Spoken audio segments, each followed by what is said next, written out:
This video is brought to you by Ridge Wallet, a slim front pocket wallet available in carbon fiber and titanium. With more than 250,000 sold, a lifetime guarantee and free shipping, get 10% off with the code GOLDFISH at ridgewallet.com.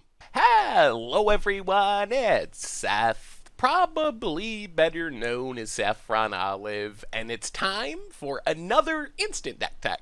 So as you know, Tuesday means it's Type 2 or Standard Tuesday, and today we have a deck that combines together two of the cards that I think are fan favorites among the community, but haven't really broken out in Standard yet, and those cards are Sarkhan's Unsealing and Traxos' Scourge of Kroog. This is Traxos' Unsealing, and it comes to us from Matsushita Yasuki, who took it to a top 8 finish at a small Japanese tournament, so congrats to Yasuki on a really cool deck. Oh, by the way, $96 in paper, so not just a sweet deck, but also a budget-friendly deck if that's something that interests you.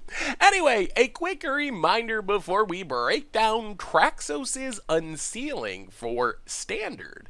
If you enjoy this deck and you want to see it made into videos, take a minute, click the like button, the subscribe button, leave a comment, anything you can do to support your deck, because whichever deck is most popular gets a shot at being made into videos next week. So Traxos' Unsealing starts off with Sarkhan's Unsealing, and we've talked about this card before in various decks. We even played it in like a green stompy deck.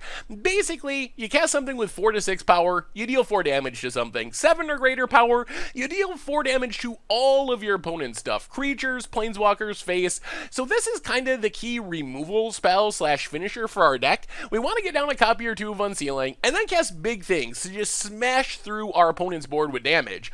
The big payoff for Sarkhan's Unsealing in this deck is Traxos' Scourge of Kroog. So Traxos is massive. It is a 4-mana 7/7, which I think makes it the cheapest way to trigger the second mode on Sarkhan's Unsealing in all of Standard. It is legendary. It comes with a downside that it enters tapped and you gotta cast a historic spell to untap it. However, the legendary downside of Traxos, which is a big concern, is kind of minimized by Sarkhan's Unsealing, because if you draw extra copies, at worst case you're getting like this flame wave effect where you're casting it for 4 mana, wiping your opponent's board, dealing damage to your opponent's face. So drawing extras isn't as bad with Sarkhan's Unsealing as it would be in just a normal deck if you were trying to beat down with Traxos. However, there is some support necessary. You gotta play a lot of artifacts to make it work. Thankfully, there's some spicy artifacts that work really well in the deck. The most unique card in this deck is Barricade Breaker. Barricade Breaker, not a card that I have seen anyone ever play in Standard, period, and it's been in the format for like 2 years. However, it's a 7-mana 7/5, so it triggers the second mode on Sarkhan's Unsealing, and it has Improvise, so you can tap artifacts to help pay for the cost. Our deck is overflowing with artifacts. They're historic spells to untap Traxos. Also, we can tap them for mana for Barricade Breaker. So a lot of times Barricade Breaker is going to be 3 mana, 2 mana, 4 mana, some relatively cheap price, and it's triggering Sarkhan's Unsealing along the way. And then Metalwork Colossus, kind of the same way. We got a bunch of non-creature artifacts, so we could potentially cast it for free or cheap, and it gives us another creature to trigger Sarkhan's Unsealing. And then if it dies, we can always get it back by sacking artifacts, do it again. So it's kind of a repeated way to sacrifice Sarkhan's Unsealing and deal damage. So this gives us a massive 10 artifact creatures that trigger the second mode on Sarkhan's Unsealing and just wrath away our opponent's board and deal a ton of damage out of nowhere, while also beating down. Like, Traxos is good on its own, but it is especially scary when you just wipe your opponent's board and they can't block your 7/7. Same with Barricade Breaker and Metalwork Colossus. Glintnest Crane just churns through our deck and finds our big finishers. Our Traxoses, our Metalwork Colossuses, also our setup cards. For our setup cards, we have a ton of artifacts. So we need artifacts to untap our Traxos, also to make our Metalwork Colossus and Barricade Breaker cheaper. So Prophetic Prism, Metal Spinner's Puzzle Knot, just come down, add artifacts to the battlefield, which are going to add mana for our Improvised cost for a Metalwork Colossus. Also draws cards, so we're finding our Metalwork Colossuses, our Traxoses, and then we have some weird mana fixing artifacts. Renegade Map, pretty simple. It basically counts like a land in our deck. If we need a land, we sack it to get a land.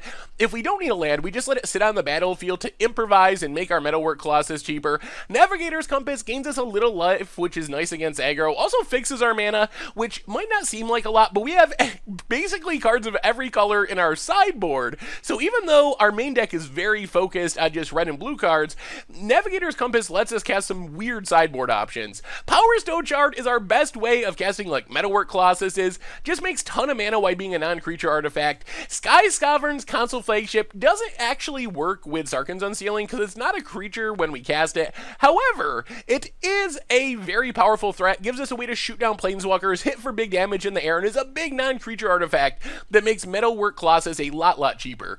As far as the mana base, we get a bunch of weird artifact-based lands. Inventor's Fair to tutor up our big finishers. Sequestered Stash lets us get an artifact back from our graveyard. Void gives us a way to do some scrying and takes advantage of the fact that our main deck is so colorless. We can support these colorless lands. Scavenger Ground for graveyards. Ether Hub, Field of Ruin, Spire Bluff Canal, primarily mana fixing. As far as our basics, an island and some mountains. The sideboard is where the deck gets really crazy. We start off with some pretty normal stuff. Padim protects all of our artifacts, also draws cards. Antiquities War gives us a backup finisher. We just animate all of our Metal Spinners, Puzzle Knots, and Navigator's Compasses into 5/5s and smash face with them. Sorcerer's Spyglass, Crooked Condemnation give us some artifact-based interaction. Then we have some cards of just all different colors that we can cast because of that Navigator's Compass, because of our Prophetic Prisms. Carnage Tyrant for control matchups, double green card with 0 green lands in our mana base. I guess we have the Ether Hubs, but we can cast it because of all of our weird artifact mana. Duress gives us a way to interact with control decks. Then for removal, we have Our Devastation as a sweeper. Abrade deals with artifacts as well as early game creatures. Naturalize for artifacts and enchantments. And that is Traxos' Unsealing for standard. And that is our instant deck for today. So thank you so much for watching. I hope you enjoyed the video, and I will talk to you soon. Thanks for watching the video. If you enjoyed it, help us out by clicking that like button down below. And to keep up on all the latest and greatest, click that subscribe button. And don't forget to hit that bell icon to get alerts whenever we have new videos. And if you want to, check out some of our other sweet videos here and here.